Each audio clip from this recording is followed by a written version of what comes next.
అందరికీ నాగుల చవితి శుభాకాంక్షలండి. ఏ చిన్న పండగైనా సరే కలర్స్ వేసి ముగ్గు వేయటం అంటే నాకు చాలా ఇష్టం అనమాట. ఇంట్లో ప్రతిరోజులానే చక్కగా పూజ అది చేసేసుకుని కార్తీక మాసం నెల రోజులు కూడా శివాభిషేకం చేసుకోవటం అలవాటు అనమాట. దాంతోనే ఈరోజు నాగుల చవితి కదా, సుబ్రహ్మణ్యేశ్వర స్వామికి కూడా అభిషేకం చేసేసుకుని పూజ అంతా అయిన తర్వాత పుట్టకు వెళ్ళి పాలు పోయటం కోసం అని చెప్పేసి చలిమిడి చిమ్మిడి కూడా రెడీ చేసేసుకున్న తర్వాత మాకు దగ్గరలో పుట్టలో వెలిసిన చాముండేశ్వరి అమ్మవారి గుడిలో జంట నాగులు ప్రతిష్ఠ చేసి ఉంటుందన్నమాట. అక్కడే మా చుట్టుపక్కల వాళ్ళందరూ వెళ్ళి అక్కడ నాగుల చవితి రోజు పాలు పోసుకుని వస్తూ ఉంటారు. అమ్మవారిని దర్శనం చేసుకుని అలాగే వస్తూ ఉంటాం అనమాట. మేము కూడా ప్రతి సంవత్సరం ఇక్కడే వెళ్ళి పాలు పోస్తూ ఉంటామండి.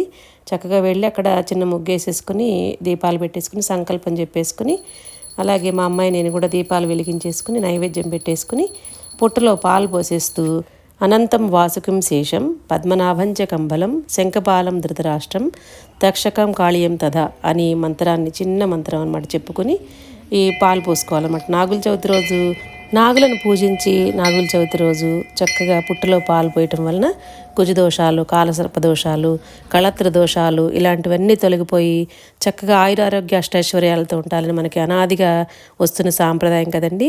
ఈ పూజ అంతా అయిన తర్వాత అమ్మవారిని దర్శనం చేసుకుని బ్రాహ్మణుడికి దక్షిణ తాంబూలాలను కూడా సమర్పించి ఇంటికి వచ్చానమాట. అక్కడ గుళ్ళోని అమ్మవారు వెలిసిన పుట్ట ఉంది కదా, పుట్టమన్ను తీసి అక్కడ పెట్టి అందరికీ భక్తులు వచ్చిన వాళ్ళందరికీ చెవులకు పెట్టుకోమని చెప్తూ ఉన్నారు అక్కడ పూజారి శ్రీకాంత్ గారు అనమాట. ఇలా పెట్టుకోవటం వల్ల ఏంటంటే అనారోగ్య సమస్యలు తొలగిపోతాయి, చెవికి సంబంధించిన రోగాలు ఏమీ రావు అని చెప్పేసి పెద్దవాళ్ళు చెప్తూ ఉండేవాళ్ళు అనమాట. ఇంకా గుడి నుంచి వచ్చేసిన తర్వాత తరగని కూర తినాలన్నమాట. ఈరోజు మొత్తం కూడా చాకు కానీ కత్తిపీట కానీ పెట్టి తరగని కూర తినాలని చెప్పేసి పెద్దవాళ్ళు చెప్తూ ఉండేవాళ్ళు కదా. ఇలా కూరలు తరగటం వలన దానిలో పాము రూపంలో ఉన్న ఈ చిన్న చిన్న పురుగులు ఉంటాయి కదా, మనం పాములను పూజించి కూరగాయల్లో ఉన్న పాము రూపంలో ఉన్న పురుగుల్ని చంపేస్తే కత్తితో చాకుతో హింసించి అది చాలా పెద్ద మహాపాపం అని భావించారు. మన భారతీయ సాంప్రదాయంలో క్రిమికీటకాదులను కూడా గౌరవించి పూజించే సాంప్రదాయం కదండి నాగుల చవితి రోజు. ఇలాగా అందుకని తరగరు అనమాట. ఏమన్నా పురుగులు అవన్నీ ఉంటే హింస పెట్టిన వాళ్ళం అవుతాం కదా, లేనిపోని పాపం అని చెప్పేసి ఇలాగ పెద్దవాళ్ళు చెప్తూ ఉండేవాళ్ళు. ఈరోజు నేను చిక్కుడుకాయ కూర, ముద్దపప్పు, చారు, టొమాటో చట్నీ చేశానండి.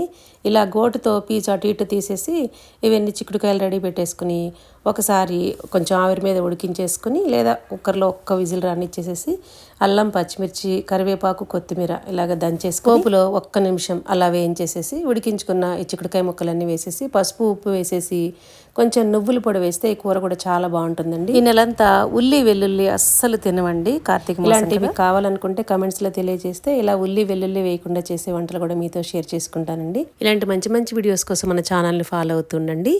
మరి ఒకసారి అందరికీ కూడా నాగుల చవితి శుభాకాంక్షలు అండి. Thank you for watching.